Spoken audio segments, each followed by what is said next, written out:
Por meio de suas redes sociais e de notas no site do Partido Trabalhista Brasileiro, Roberto Jefferson, ex-deputado federal e presidente do PTB, celebrou a vitória contra o que ficou conhecido como golpe da reeleição de Rodrigo Maia e Alcolumbre.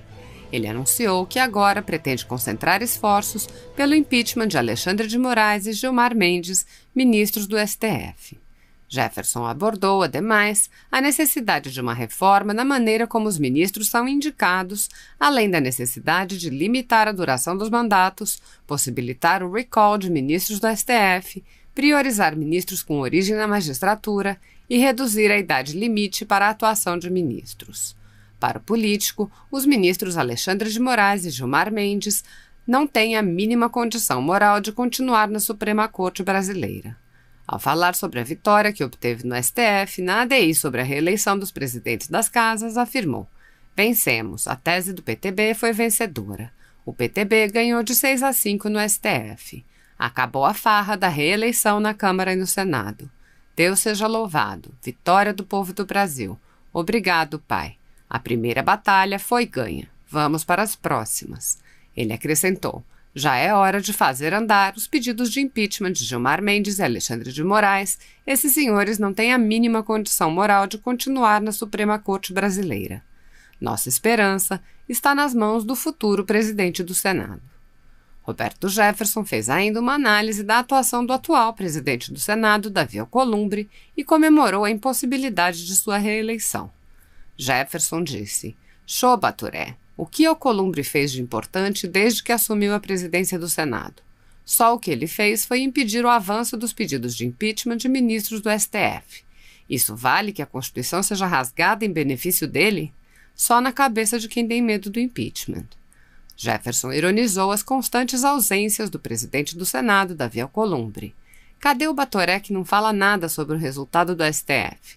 Ele há semanas desapareceu lá no Amapá e só cuida da campanha do irmão. Um cara que abandonou o Senado e ainda queria ser reeleito, perdeu o Batoré.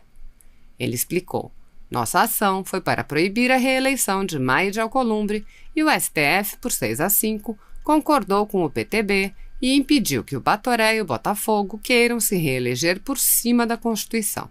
A lei não foi pisoteada pelos traidores da pátria."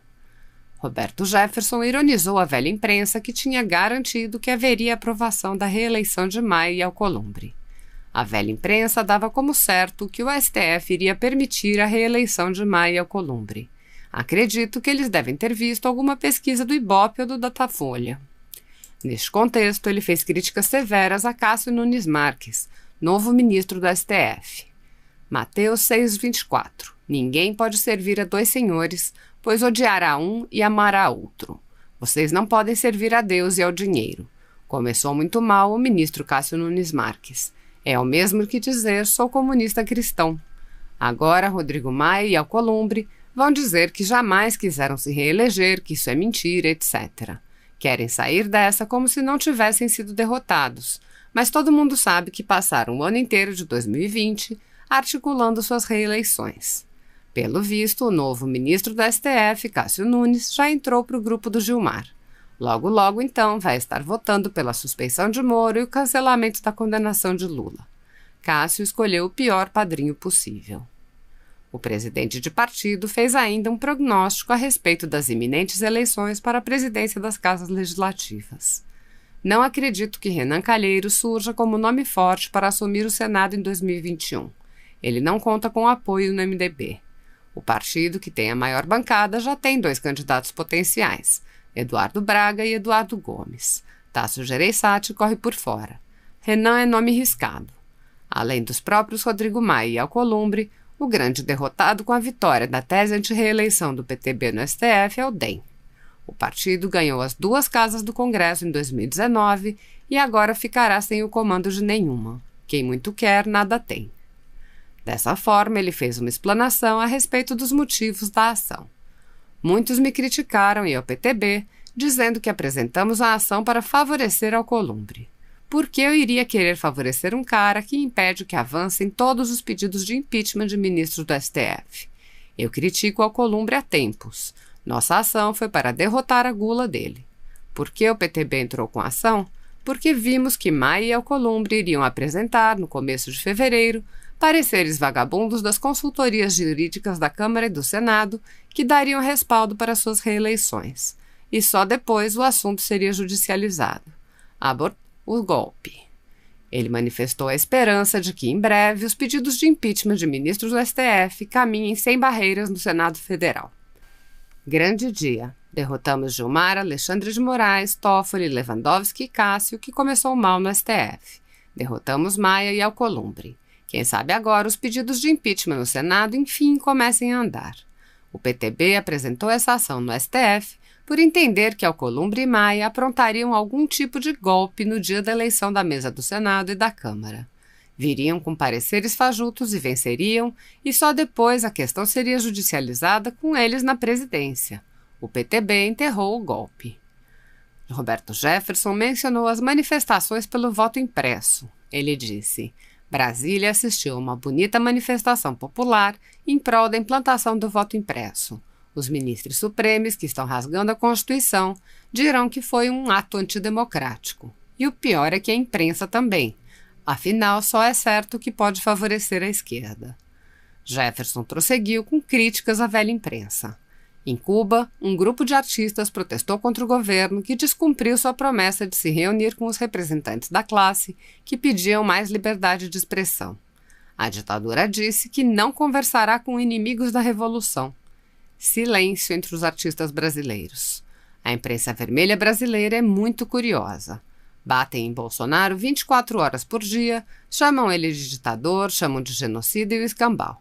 Agora ficam mudos em relação ao governo de Cuba, que classificou de inimigos da revolução artistas que só querem liberdade de expressão.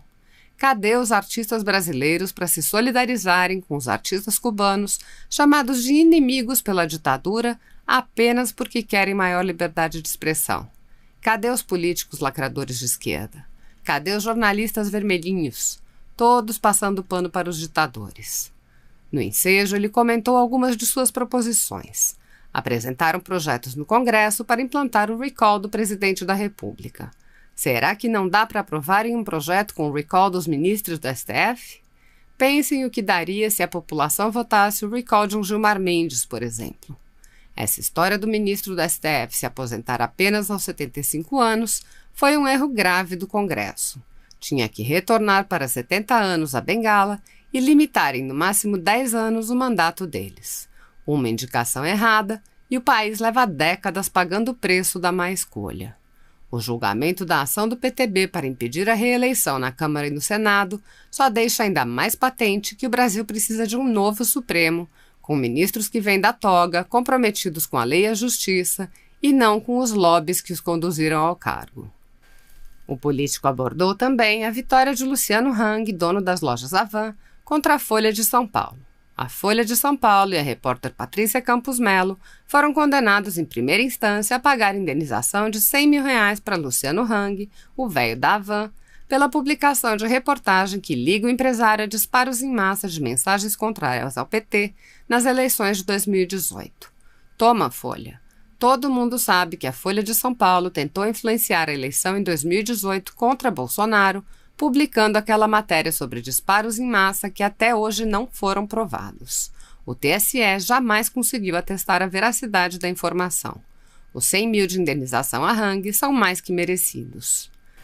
Jefferson concluiu: grande dia ontem, grande dia hoje também, grande semana teremos. Que Deus abençoe os nossos dias, afinal o Senhor é nossa força e o nosso escudo. Tudo de bom para vocês.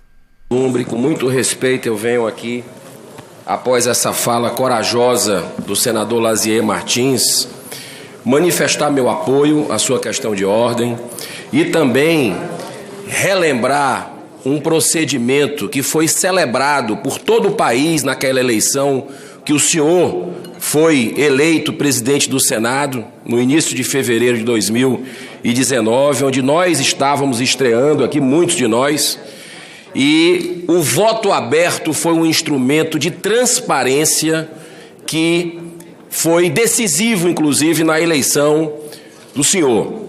Então eu queria relembrar o discurso da posse de Vossa Excelência, uma frase que marcou muito e que a gente aguarda que seja efetivamente consolidado durante a sua gestão. Foi uma promessa, inclusive, do senhor.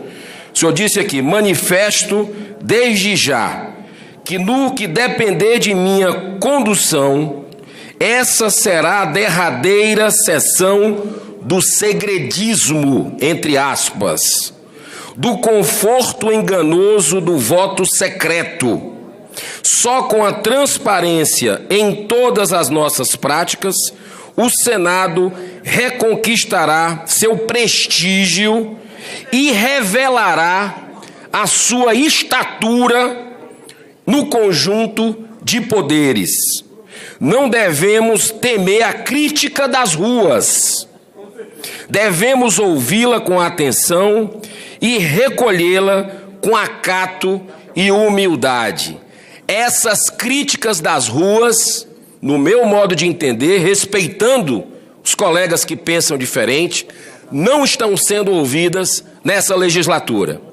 Diversos pedidos de impeachment de ministros continuam sendo engavetados, diversas CPIs da Lava Toga, a prisão em segunda instância, são demandas legítimas da sociedade que essa casa não tem atendido. Então, eu espero ainda que nessa legislatura, que eu trabalhei inclusive para a sua eleição, como outros colegas aqui, que a gente tenha o cumprimento desse compromisso. Muito obrigado. Está encerrada a votação.